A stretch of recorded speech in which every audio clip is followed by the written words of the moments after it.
Pemirsa, pembatasan satu nomor induk kependudukan untuk 3 SIM card dapat mengancam pariwisata Bali. Pembatasan ini menyulitkan wisatawan untuk melakukan komunikasi, terlebih harus menggunakan nomor induk kependudukan dan kartu keluarga untuk melakukan registrasi kartu perdana.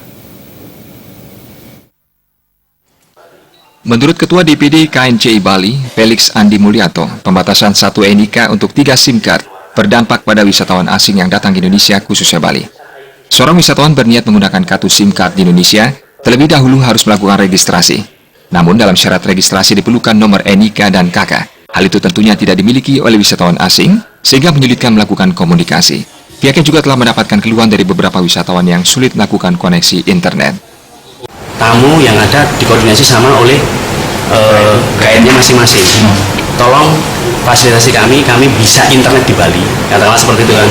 Kami butuh kartu internet 100 kartu internet untuk tamu kami supaya mereka masih bisa melakukan akses internetnya di Bali.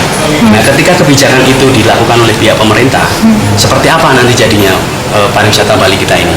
Nah, ini yang memang harus diperjuangkan oleh pemerintah Bali untuk bisa disalurkan ke pemerintah pusat. Ada pengecualian.